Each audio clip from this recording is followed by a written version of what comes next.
acontecimientos.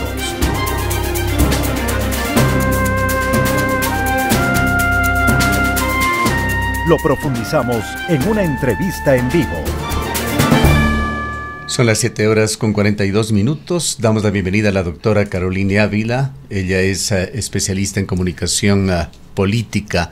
Carolina, quisiéramos conocer su punto de vista sobre cómo está influyendo el momento coyuntural que vive Ecuador, con una grave crisis energética que afecta y tiene preocupado a todos los ecuatorianos, y una campaña electoral, pre-campaña, diríamos, ya en marcha. Bienvenida. Muchísimas gracias, querido Gustavo, querida Rosana, un abrazo muy cordial a ustedes y un saludo también cariñoso a toda la audiencia. Bueno, el resumen de Alondra de alguna forma recoge lo que usted acaba de preguntar y da cuenta del comportamiento en la conversación digital, ¿no? Un comportamiento que al menos hasta la cadena nacional del día lunes estaba bastante monotemático, muy apegado a la crisis energética y al dolor que ecuatorianos y ecuatorianas tenemos que enfrentar cada vez que se nos va la luz en nuestras casas, en nuestros trabajos, ¿no? Y esto evidentemente tiene un reflejo directo en la aprobación a la gestión presidencial, que es lo que en este momento comienza a preocupar profundamente en las oficinas de Carondelet.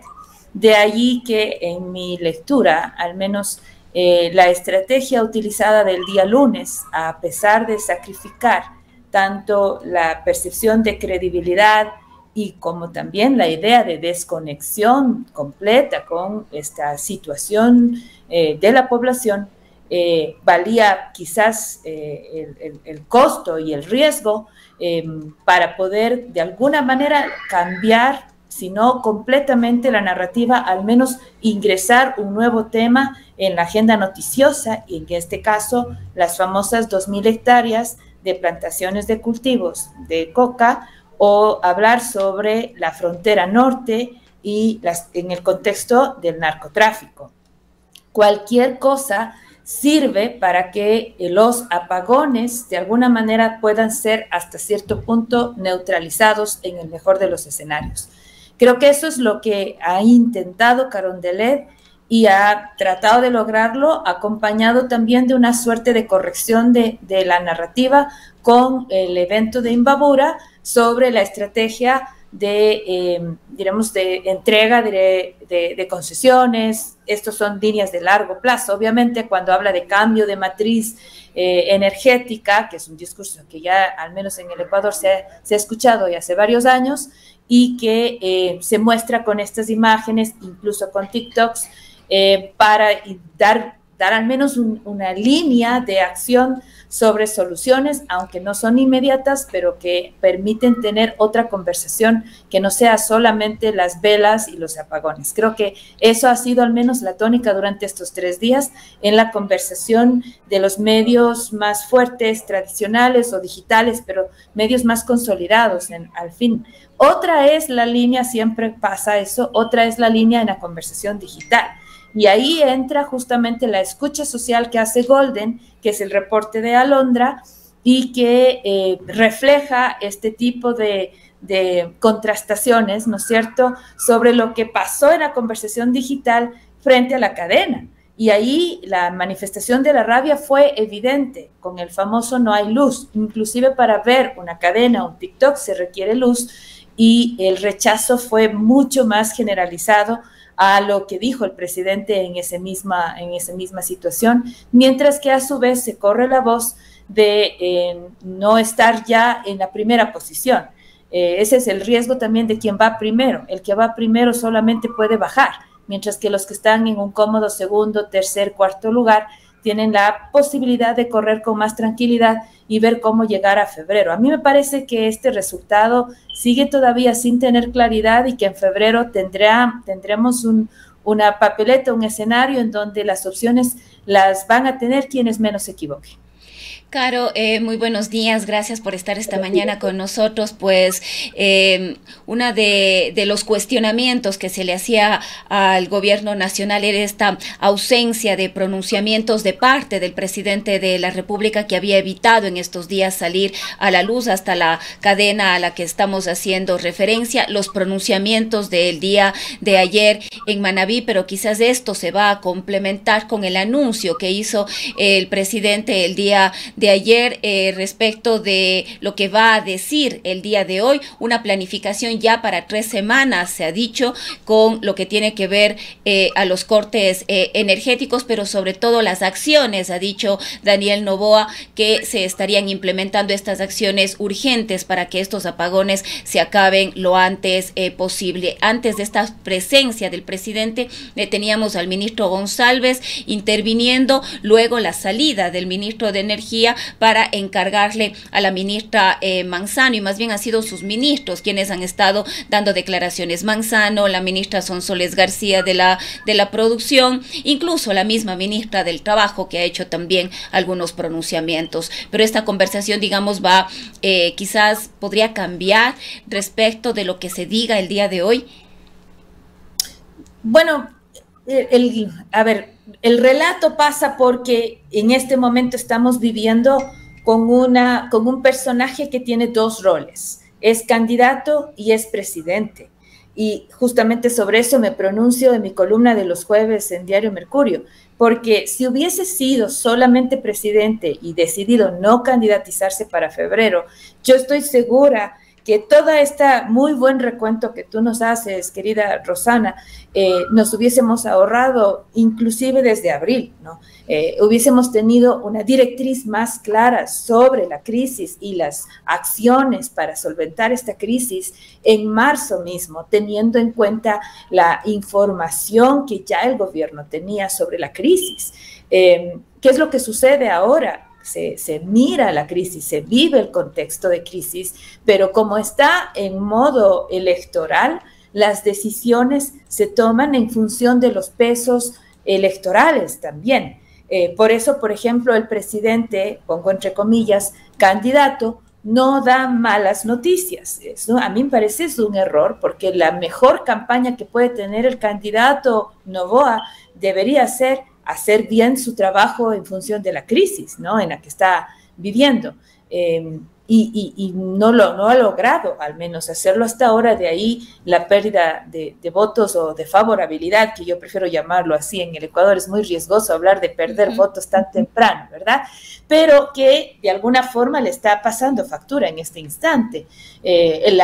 Decía Fernando Carrión ayer en una entrevista que le escuchaba, no hay mejor síntoma de descripción de una crisis cuando contamos la cantidad de ministros que en tan poco tiempo han tenido que sentarse en esa silla, que es prácticamente giratoria de la cartera de energía, algunos inclusive semanas nada más.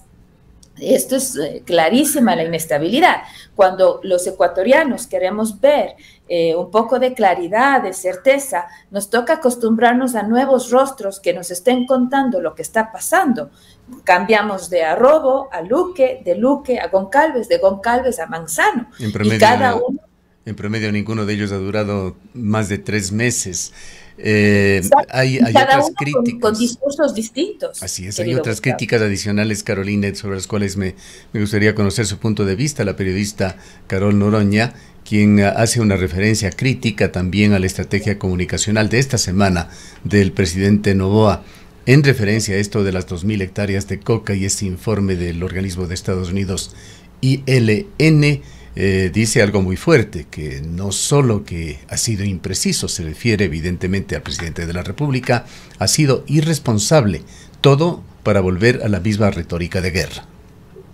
Y lo que sucede allí, y lo nuevo lo menciona también Fernando Carrión, y está publicado en un muy amplio reportaje en revista Vistazo, un trabajo profundamente bien desarrollado de María Belén Arroyo y Arturo Torres, que ustedes lo conocen muy bien, Gustavo, que tiene que ver con lo que sucede en la frontera norte, con la crisis que tenemos en este momento de seguridad, porque a su vez la decisión de movilizar fuerzas armadas hacia otro tipo de roles hizo que nuestra frontera norte haga agua. O sea, hay que decir las cosas como son. Y decía, por ejemplo, Fernando Carrión, movimos el famoso radar que terminó destruido en Montecristi y que no hay reemplazo de ese mismo espacio. Y si es que estamos hablando de aumento de captura de droga de manera inclusive batiendo récords, y quizás no es tanto porque estamos capturando de manera eficiente, sino porque estamos dejando que entre mucho más. Por todas esas razones, hay que comenzar a mirar la frontera norte, lo dicen varios estudios, pero nada de esto tiene la precisión que nuestra gente debería plantearla.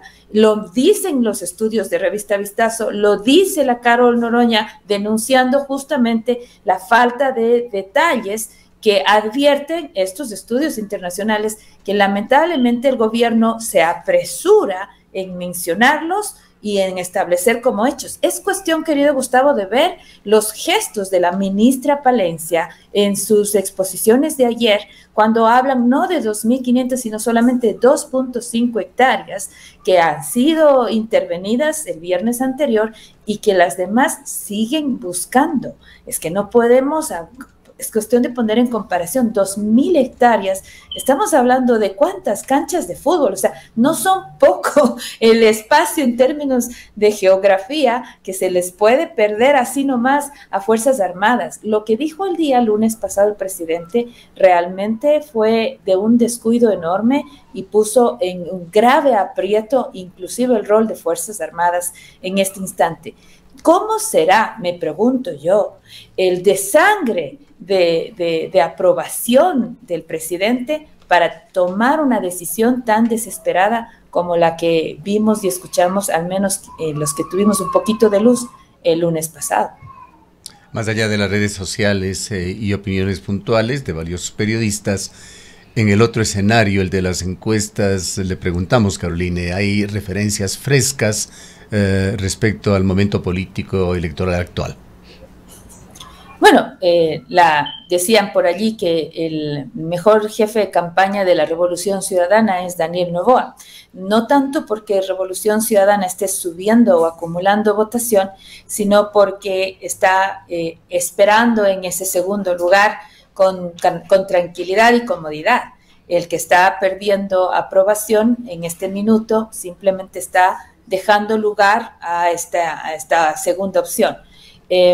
Yo veo que la estrategia de Jan Topic, que se sabía desde hace tiempo atrás en un tercer, cuarto lugar, diremos recién comenzando, era ir por aquella rabia que generaba la situación actual del Ecuador, y sabiendo que las culpas no las tenía San Pedro, sino al menos la población estaba percibiéndose así, ¿no es cierto?, sino la actual administración. Entonces, de alguna forma aprovecha y ha sido uno de los más activos en las redes sociales. El mismo grupo al que pertenece Alondra Enríquez, Golden Company, hizo también un estudio publicado recientemente, lo que llaman ellos la huella digital. A veces la población lamentablemente interpreta esto como intención de voto. No es así, simplemente es un estudio que registra la presencia en la conversación digital de estas personas, y presencia que puede ser tanto por trabajo propio como por la interacción que tienen con la población, con medios de comunicación, con influencers, en fin. Y claro, es evidente que el presidente sigue estando en el primer lugar porque no solo por el rol que tiene, sino porque, como todos sabemos, tiene un importante alcance en cada una de sus cuentas. Pero el segundo lugar estaba casi que taco a taco, como se dijera en términos coloquiales, la Revolución Ciudadana con Luisa González y Jan Topic. ¿Por qué? Porque esta estrategia, por último, de utilizar los distintos trajes, que de bombero, que de montañista, que futbolista, le estaba dando resultados en cuanto a visibilidad. Ahora bien, visibilidad no es votos, y en este país todavía es muy pronto para hablar ya de una votación. Pero está ahora, claro que en este mismo contexto, ¿cuánto crees tú que podría mover el tablero electoral el hecho de que Jan Topic no participe en el proceso electoral? Es una de las dos candidaturas que todavía no está en firme. Son votos que muy probablemente irían a Daniel Noboa, porque al parecer la disputa por los votos está entre el oficialismo y Jan Topic. En este sentido, incluso el mismo Jan Topic ha dicho que todos estos comentarios que salen en contra de él en relación a los radares y otros temas vienen del gobierno del presidente Daniel Noboa. Y había que hacer también un análisis de cuáles mismos son las posibilidades de que a la final Jan Topic participe o no en el proceso electoral. Claro, diremos, coincidiendo plenamente con tu análisis, querida Rosana, y también como lo hemos mencionado, Jan Topic ha estado compitiendo en ese segmento, en la piscina de la derecha. Solo le ha faltado una línea más para competir completamente con Daniel Noboa, que es el anticorreísmo. Él no ha sido tajante en ese segmento. Entonces, y eso todavía le pertenece hasta cierto punto a Daniel Noboa y no a Henry Cucalón, por ejemplo, para tener como la misma referencia quienes están en ese mismo segmento. Entonces, si es que no entrara Topic, no solamente que esos votos, dependiendo de cómo se termina de resolver las conversaciones sobre los apagones, a veces también sucede que ya terminamos normalizando los apagones y que va a pasar en diciembre, que la gente desde un estadio ya de normalización, si es que, por ejemplo, al menos logra prender las luces en Navidad, va a terminar diciéndole gracias, presidente, por dejarnos celebrar la Navidad, podría terminar poniéndole como una suerte de estabilización al desangre, ¿sí me explico? Entonces, todo eso también entra en juego y luego recuerden que la campaña en enero incide ya en otro tipo de reflexiones, inclusive con apagones de por medio. Entonces, yo no descartara inclusive el rol del mismo Daniel Noboa para ser capaz de retener algo de favorabilidad, sobre todo, insisto, por lo del anticorreísmo, porque al final este país podría terminar debatiendo sobre quién tiene la mayor posibilidad de ganarle o no al correísmo. Y esa podría ser como una línea de decisión para ese segmento que aún no toma una postura respecto de a quién darle su aprobación. Entonces, eso queda todavía en el aire si es que no estuviese Jan Topic. No creo que todos los votos de Topic son de Noboa. Creo que eso también se distribuye, quizás no en partes iguales, pero que podría, por ejemplo, incluso la misma Revolución Ciudadana ser capaz de articularlos. Por eso ese silencio, esa actitud tranquila, pasiva, creo que ellos son conscientes de que mientras menos les golpeen para una segunda vuelta y más capaces de alianzas sean capaces de hacer, les podría dar algún tipo de oxígeno de pasar a la segunda vuelta para ver si rompen el famoso techo que ya todos conocemos. ¿Cómo ve usted, Caroline, el factor Verónica Abad? ¿Qué tan gravitante puede ser en este tema? De lo que escuchamos a la gente, nos parece que se lo juzga de una manera bastante maniqueísta, es blanco y negro, bueno o malo. ¿Cómo puede influir el tema de Verónica Abad? La ministra de Trabajo, a propósito, acaba de reconocer lo que muchos analistas han dicho, que ella no puede ser destituida por un sumario. Ella fue elegida con el voto popular. Yo creo que aquí nos hace falta datos cualitativos, querido Gustavo, porque, y esos son los que yo sinceramente no tengo aún. ¿Por qué? Porque hay una fuerte, me parece a mí, línea de que desde la teoría la explicamos desde la espiral del silencio, porque hay una fuerte vocería sobre derechos y mujeres, ¿no? Que da cuenta de cómo este tipo de tratos a las mujeres no debería darse. Pero también es verdad que la vicepresidenta es poco conocida en la votación en general y tiene, de las personas que le conocen, una mala imagen, no está posicionada con positivos. Entonces, lo que le pase a ella o lo que no le pase a ella, hasta cierto punto no incide en esta idea de votación o no. Si es que la conversación... Pero se llegará eventualmente a un punto culminante cuando empiece la campaña. A lo que voy es justamente eso. Si es que la conversación gira sobre el carácter del presidente y sobre su machismo o sobre sus formas de tratar a las mujeres, eso es distinto. Entonces, no tiene que centrarse solo en la vicepresidenta, sino extenderse hacia esos otros esferas o alcance hacia una generalidad sobre su trato a las mujeres. Eso podría incidir en la postura, diremos así, de la votación, del contexto electoral. Lo otro ya no está en mi materia, querido Gustavo, porque ya tendría que ver con las posturas de abogados, de los debates constitucionales, de la legislación. Yo coincido en que el rol que dice claramente la Constitución es que la vicepresidenta, en este caso, tiene que reemplazar al presidente. Eso es mandato y eso tendrá que en algún momento cumplirse. Cualquier otra cosa va a ser una interpretación que a todas luces se verá forzada.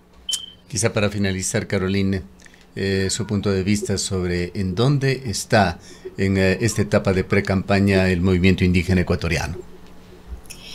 Algunas, no solamente el movimiento indígena, están todavía en una fase silenciosa. Hemos visto que han intentado insertarse en la conversación, el efecto TikTok, en donde, por ejemplo, resultó, como dijo Alondra Enríquez, goleando Luisa González, es justamente el reflejo de cómo una candidatura que ingresa en una conversación inmediatamente sube. Y a veces no necesitas tener muchos seguidores, perdón, sino solo insertarte en un tema. Por eso me llama la atención que, por ejemplo, ISA ha decidido todavía no mostrarse, no mantenerse. Han escogido la estrategia de la espera y me imagino que porque se desgasta mucho su imagen, le atacan bastante y está todavía, me imagino, en trabajo de campo, trabajo de territorio, en donde les va mucho mejor, al menos en esta primera fase. Bueno, una señal de identidad de la cultura indígena en general es justamente la paciencia.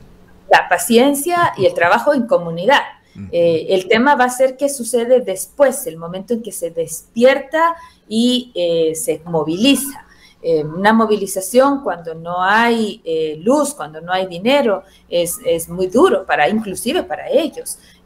Habrá que ver qué pasa en enero cuando ya la campaña comience a presentarse. Recordemos que ellos fueron actores importantísimos en abril en las dos preguntas en las que trabajaron también ellos, no solamente en las otras 9, pero habrá que ver los resultados ahora que consigan. Van a ser un actor que no vale subestimar. Están silenciosos ahora, pero yo no los subestimaría. Bien. Muchísimas gracias por habernos acompañado, Carolina. Gracias a usted por la invitación. Gracias, Rosana. Siempre un placer. La doctora Caroline Ávila es experta en comunicación política. Son las 8:05 minutos.